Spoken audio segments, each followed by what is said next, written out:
El suelo se agrietaba bajo el sol implacable de Israel. 3 años de sequía extrema habían convertido la tierra prometida en un desierto de polvo y muerte. Pero la peor sequía no era la falta de agua, sino la ausencia de fe. El rey Acab y su cruel esposa, Jezabel, habían arrastrado al pueblo a la adoración de Baal, el falso dios del trueno y la lluvia. Los altares del Dios verdadero estaban en ruinas. Quien se atreviera a pronunciar el nombre del Creador pagaba con su vida. En medio de esta oscuridad, un hombre emergió del desierto. Su nombre era Elías.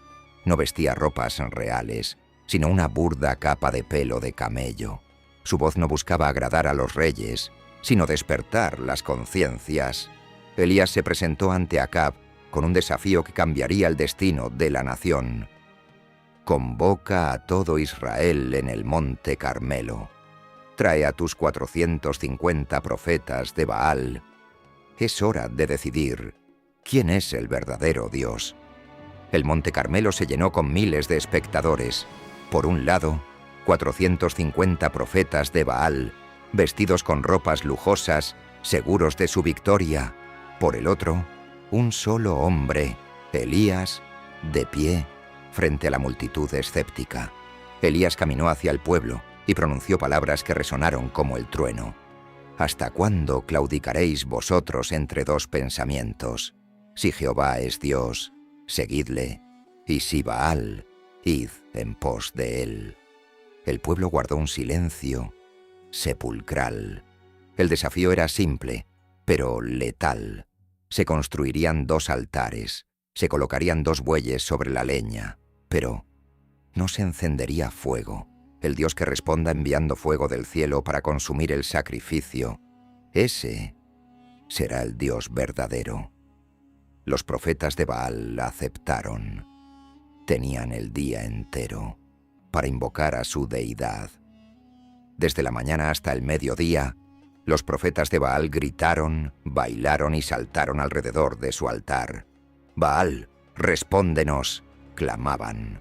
Pero el cielo permanecía azul, despejado y en un silencio absoluto. Al mediodía, Elías comenzó a burlarse de ellos con ironía. «Gritad más fuerte, porque es un Dios. Quizá está meditando, o está ocupado, o va de camino, o tal vez duerme, y hay que despertarlo».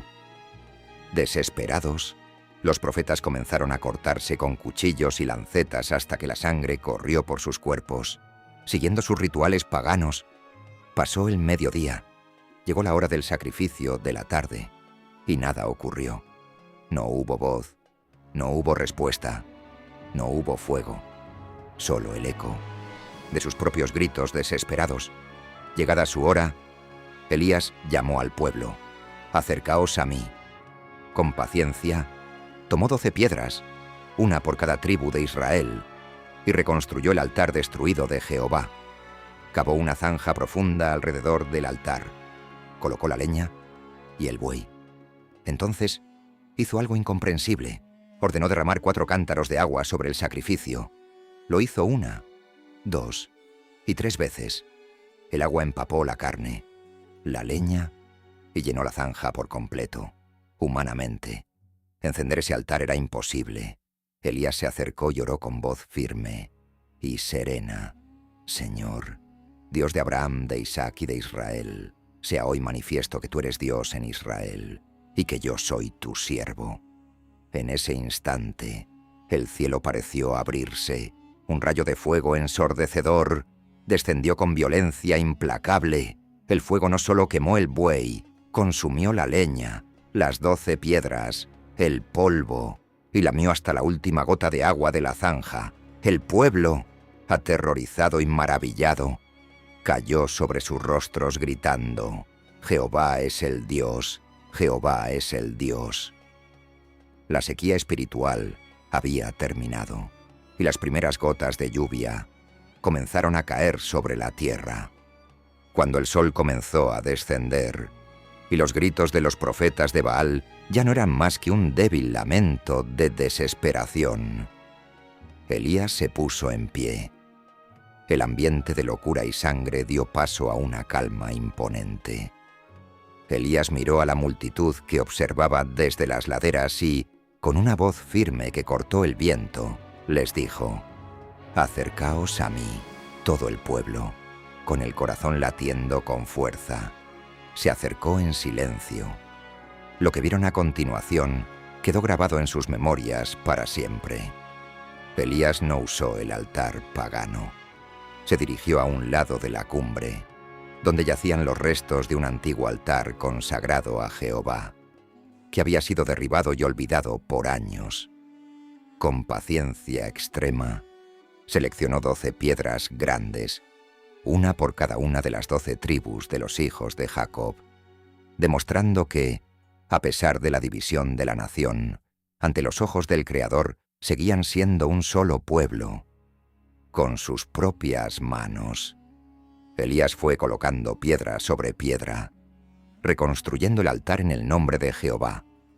El silencio en el monte Carmelo era tan profundo que solo se escuchaba el chocar de las rocas.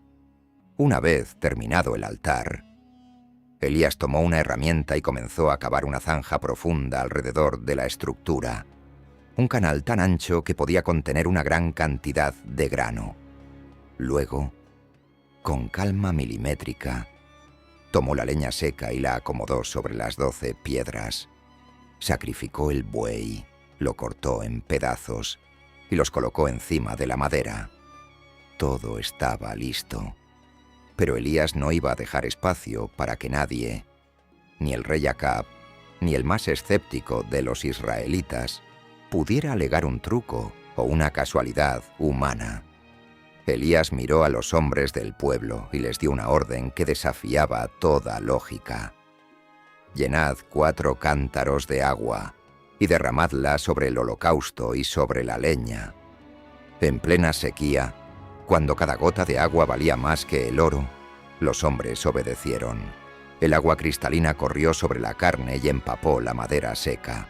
Pero Elías no se detuvo ahí. Con voz serena, dijo: «Hacedlo la segunda vez». Y lo hicieron la segunda vez.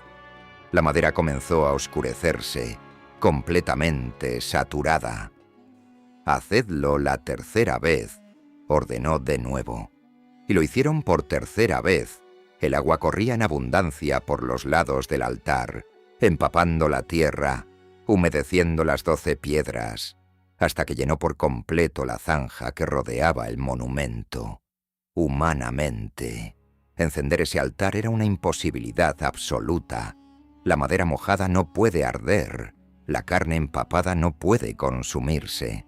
Cuando llegó la hora de ofrecer el sacrificio de la tarde, Elías el profeta se adelantó, se paró frente al altar empapado, levantó sus ojos al cielo limpio y con una calma inquebrantable exclamó: «Jehová, Dios de Abraham, de Isaac y de Israel, sea hoy manifiesto que tú eres Dios en Israel y que yo soy tu siervo y que por mandato tuyo he hecho todas estas cosas. Respóndeme, Jehová, respóndeme, para que conozca este pueblo que tú, oh Jehová, eres el Dios, y que tú haces volver el corazón de ellos». En ese milisegundo, el cielo pareció rasgarse. Un rayo de fuego ensordecedor, una columna de luz blanca y pura, descendió con una violencia implacable desde lo alto. El impacto hizo temblar la montaña entera. El fuego divino no solo quemó el buey, consumió instantáneamente la leña, calcinó las 12 piedras, devoró el polvo de la tierra y lamió hasta la última gota de agua que llenaba la zanja. No quedó nada, solo una marca de ceniza y un calor abrasador en el aire.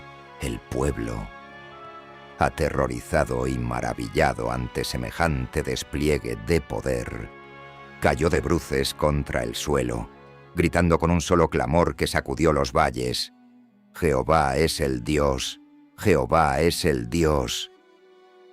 La mentira de Baal se había desvanecido. La sequía espiritual había terminado. Y en el horizonte, las primeras nubes negras de tormenta comenzaban a tapar el sol. El humo del altar consumido aún flotaba en el aire, mezclándose con el olor a azufre y tierra quemada. El pueblo seguía de rodillas, temblando ante el despliegue del poder absoluto del Altísimo. Entonces, la voz de Elías rompió el silencio con una autoridad implacable, una orden directa que no admitía discusiones. Prended a los profetas de Baal, que no escape ninguno de ellos. La multitud, impulsada por el arrepentimiento y la indignación de haber sido engañada por tantos años, se abalanzó sobre los 450 hombres de Jezabel. Sus túnicas lujosas, ahora manchadas de polvo y sangre, no pudieron salvarlos. Elías lideró la marcha, descendiendo de la cumbre de la montaña hacia el arroyo de Cisón, un cauce seco por la sequía.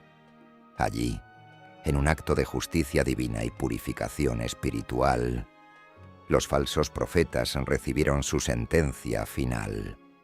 La idolatría que había corrompido el corazón de la nación fue erradicada de raíz, cumplida la ley. Elías se volvió hacia el rey Acab, quien presenciaba todo pálido, estupefacto, sin palabras. «Sube, come y bebe», le dijo Elías, «porque una gran lluvia se oye». El cielo seguía azul, no había ni una sola nube, pero el profeta ya escuchaba el rugido del agua con los oídos de la fe. Acab subió a comer, pero Elías volvió a subir a la cumbre más alta del Carmelo. Se postró en tierra, puso su rostro entre sus rodillas y comenzó a clamar. Elías no esperaba que las cosas sucedieran por arte de magia. Sabía que el fuego ya había descendido, pero la tierra aún necesitaba el agua para revivir. Mientras oraba intensamente, le dijo a su criado: «Sube ahora y mira hacia el mar». El criado subió, escudriñó el horizonte infinito del Mediterráneo y regresó con una respuesta desalentadora: «No hay nada». Elías no se desanimó. Con una fe inquebrantable, le ordenó: «Vuelve 7 veces. 1, 2, 3 veces». El criado subía y bajaba, trayendo siempre la misma respuesta. El cielo seguía completamente despejado. 4, 5, 6 veces, la misma sequía asfixiante. Pero, a la 7ª vez, el criado regresó corriendo, jadeando por el esfuerzo, con una noticia diferente. «He aquí una pequeña nube, como la palma de la mano de un hombre, que sube del mar». Eso fue todo lo que Elías necesitó escuchar. «Ve», le dijo a su siervo, «y di a Acab: unce tu carro y desciende, para que la lluvia no te ataje». En cuestión de minutos, el cielo se oscureció con densas nubes negras, el viento comenzó a soplar con una fuerza descomunal, y una gran y bendecida lluvia comenzó a golpear el suelo sediento de Israel. La tierra volvía a la vida. Las cadenas de la maldición se habían roto. Y Elías, lleno del poder del Creador, se ciñó la capa y corrió a pie, superando la velocidad del mismísimo carro del rey, abriendo el camino bajo la tormenta.